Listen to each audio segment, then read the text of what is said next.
जय महाराज जी की। आज की दिव्य अनुभूति है भक्ति पथ पर बुद्धि नहीं। रविवार का सत्संग समाप्त हुआ और हम कुछ साधक सामूहिक साधना में बैठ गए।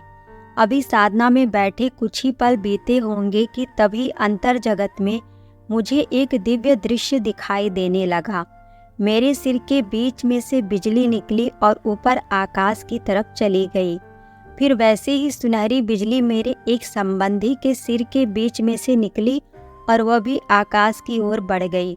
इस दिव्य नज़ारे का अनुभव करते हुए मेरे मन में एक विचार उठ खड़ा हुआ, कहीं यह मेरे मन की कोई कल्पना तो नहीं। भक्ति पथ पर बुद्धि लगाते ही गुरु कृपा आपसे छूट जाती है।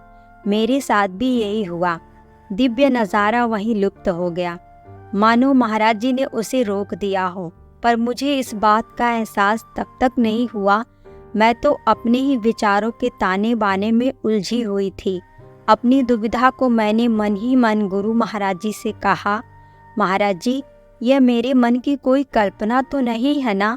अगर मैं सच में इस नज़ारे को देख रही हूँ तो प्लीज़ किसी और को भी ऐसे ही दिव्य अनुभूति करवा दीजिए। लगभग 1 घंटे की साधना के बाद हम सभी साधना से उठ गए। साधना से उठकर मैंने अपने बेटे से पूछा, क्या तुम मेरे साथ वॉक करने के लिए पार्क चलोगे? उसने कहा, जी माँ।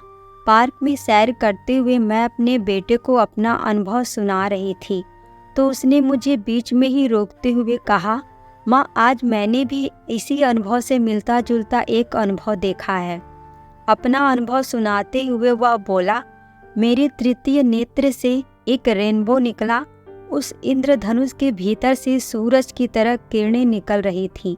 फिर मैंने देखा कि आपका तृतीय नेत्र भी खुला और उसके भीतर से लाइट निकलने लगी। वह लाइट रेनबो वाली लाइट के साथ मिल गई। इसी तरह वहाँ जितने भी साधक साधना में बैठे थे उन सभी की भ्रिकुटी से प्रकाश निकल रहा था। वे सभी लाइट्स मिलकर एक प्रकाश पुंज में परिवर्तित हो गई और ऊपर आकाश में पहुंच गई। जब मैंने गर्दन ऊपर उठाकर आसमान को देखा तो वहां स्वयं आशु बाबा खड़े थे। आशु बाबा नीचे की तरफ मतलब हमारी ही ओर देख रहे थे। उसी क्षण आशु बाबा का भी तृतीय नेत्र खुला और धरती से उठने वाला सारा प्रकाश उनकी भ्रिकुटी में समाहित हो गया। सॉरी महाराज जी, आज के बाद कभी अनुभव को कल्पना सोचने की भूल नहीं करूँगी, क्योंकि एक साधक द्वारा अपने अंतर जगत में देखा गया कोई भी दिव्य नज़ारा कल्पना नहीं बल्कि एक परम सत्य हुआ करता है। मोनिका शर्मा, लंदन। जय महाराज जी की। भीतर से शांत मानव ही सच्ची प्रसन्नता को पा सकता है। जय महाराज जी की। भाइयों और बहनों, ऐसे ही दिव्य अनुभवों को सुनने के लिए मेरे चैनल डीजे JS अपर्णा को सब्सक्राइब करना मत भूलिएगा। जय महाराज जी की।